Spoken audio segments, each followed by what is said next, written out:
Hey all, welcome again to all boy entertainments. നുണക്കുഴി കണ്ടു. നല്ല ഒരു സിനിമയായിട്ടാണ് അനുഭവപ്പെട്ടത്. KP കൃഷ്ണകുമാർ തിരക്കഥ എഴുതി ജീത്തു ജോസഫ് സംവിധാനം ചെയ്ത സിനിമ.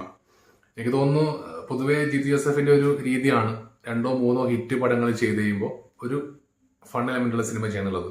മേ ബി കണ്ണുകൊള്ളാതിരിക്കാൻ വേണ്ടിയാണെന്ന് അറിയില്ല.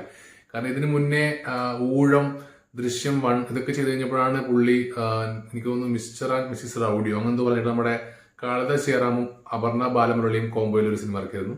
തിയേറ്റർ നല്ല ഫ്ലോപ്പ് ആയിരുന്നു.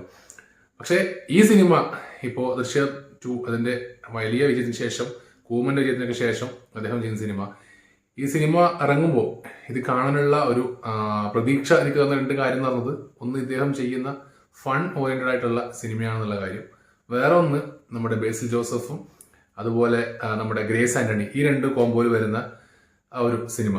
സോ നല്ലൊരു പ്രതീക്ഷ ഈ 2 സംഭവങ്ങൾ വന്നിരുന്നു. സോ ആ പ്രതീക്ഷയോടെ തന്നെയാണ് ഞാൻ സിനിമ കാണാൻ പോയത്. എങ്ങനെ ഉണ്ടാവും എന്ന് അറിയാൻ വേണ്ടിയിട്ട്. എന്നെ നിരാശപ്പെടുത്തിയില്ല. നല്ല ചിരിക്കാനുള്ള ഒരുപാട് മുഹൂർത്തങ്ങൾ സിനിമയിൽ ഉണ്ടായിരുന്നു. ജിത്തു ജോസഫിന്റെ ഒരു മികച്ച ഡയറക്ഷൻ നമുക്ക് കാണാൻ പറ്റും.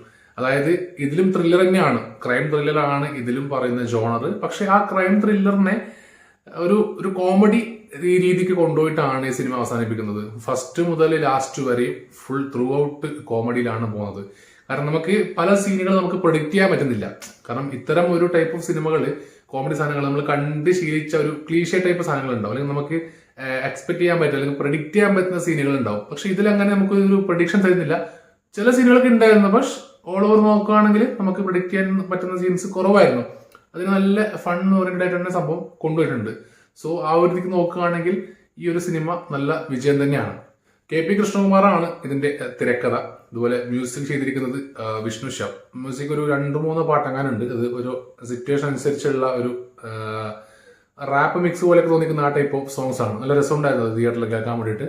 ആക്ടിങ്ങിലേക്ക് വരികയാണെങ്കിൽ ഈ പറഞ്ഞ പോലെ ബേസിൽ ജോസഫ് അതുപോലെ നമ്മുടെ ഗ്രേസ് ആന്റണി, ഈ 2 പേരും തമ്മിലുള്ള കോംബോ എന്ന് പറഞ്ഞത് ഭയങ്കര രസമുണ്ടായിരുന്നു. ഇതിൽ ഒരു പ്രത്യേകിച്ച് ആരും എടുത്തു പറയേണ്ട ആവശ്യമില്ല. എല്ലാവരും അവർക്ക് കിട്ടിയ ക്യാരക്ടേഴ്സ് നന്നായിട്ട് ചെയ്തിട്ടുണ്ട്. സൈജു കുറുപ്പ്, സിദ്ദിഖ്, മനോജ് KJN, അൽത്താഫ് സലീം. അൽത്താഫിന്റെ ഒക്കെ നമ്മൾ സ്ഥിരം കാണുന്ന സ്റ്റൈല് കോമഡി തന്നെയാണ്. ബട്ട് ഗുഡ്, കാണാൻ രസമുണ്ടായിരുന്നു.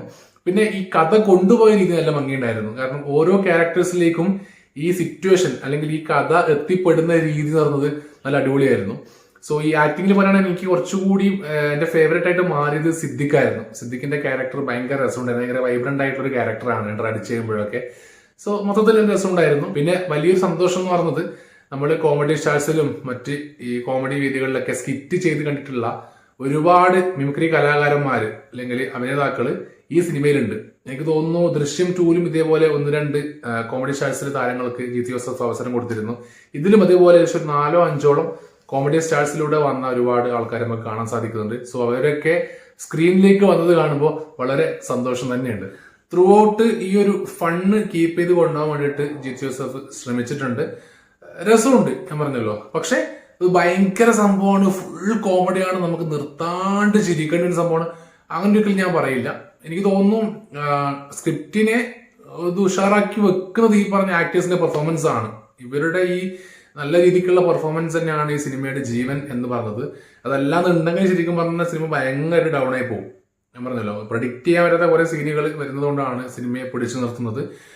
എനിക്ക് തോന്നുന്നു ഒരു പ്രിയദർശൻ സിനിമകൾ നമ്മൾ കണ്ടിട്ടുണ്ടല്ലോ. ഇപ്പോ ബോയിങ്, അരം+അരം, കിന്നരം, അല്ലെങ്കിൽ ഈ പറഞ്ഞ CID മൂസ, ഇങ്ങനത്തെയൊക്കെ ടൈപ്പ് ഓഫ് സിനിമകൾ, പ്രിയദർശൻ, ജോണി ആന്റണി, ഇവരൊക്കെ പണ്ട് ചെയ്തിട്ടുള്ള കൈൻഡ് ഓഫ് സിനിമകൾ ഉണ്ടല്ലോ. ആ ഒരു രീതിക്ക് ഒരു ടച്ച് പിടിക്കാൻ നോക്കിയിട്ടുണ്ട് ഇതിന്റെ ക്ലൈമാക്സ് ഒക്കെ ആവുന്ന സമയത്ത്. സോ നല്ല രസമുണ്ടായിരുന്നു. ഇനിയിപ്പോ കാണാൻ പോകുന്ന ആൾക്കാരോട് എനിക്ക് പറയാനില്ല എന്ന് വെച്ചാൽ, ജസ്റ്റ് ഫ്രഷ് ആയിട്ട് പോവുക. ഒരു 2-2.5 മണിക്കൂർ നമുക്ക് ഫാമിലിയോടൊപ്പം ഫ്രീ ആയിട്ട് എൻജോയ് ചെയ്യാൻ പറ്റുന്ന ഒരു സിനിമ എന്ന രീതിക്ക് ഇതിനെ കണ്ടാൽ മതി. ആ രീതിക്ക് നിങ്ങൾ പോവുകയാണെങ്കിൽ തീർച്ചയായിട്ടും നിങ്ങൾക്ക് എന്തായാലും ഈ സിനിമ ഇഷ്ടപ്പെടും. കാരണം നമ്മളെ ബോറടിപ്പിക്കില്ല. നമ്മളെ പിടിച്ചിരുത്താനുള്ള സംഭവങ്ങളൊക്കെ പുള്ളി ഇതിൽ കൊണ്ടുവന്നിട്ടുണ്ട്. സോ നിങ്ങൾക്ക് എന്തായാലും ഇഷ്ടപ്പെടും. അപ്പോൾ നിങ്ങൾ സിനിമ കാണാത്തവരാണെങ്കിൽ തിയേറ്ററിൽ പോയിട്ട് സിനിമ കാണുക. സിനിമ കണ്ടവരാണെങ്കിൽ നിങ്ങൾക്ക് എന്താണ് തോന്നിയത് എന്നുള്ള കാര്യം ജസ്റ്റ് ഒന്ന് കമന്റ് ആയിട്ട് രേഖപ്പെടുത്തുക. അപ്പോൾ ഇത്രയേ ഉള്ളൂ നുണച്ചിരിയെ പറ്റിയുള്ള വിശേഷങ്ങൾ, നുണക്കുഴിയെ പറ്റിയുള്ള വിശേഷങ്ങൾ.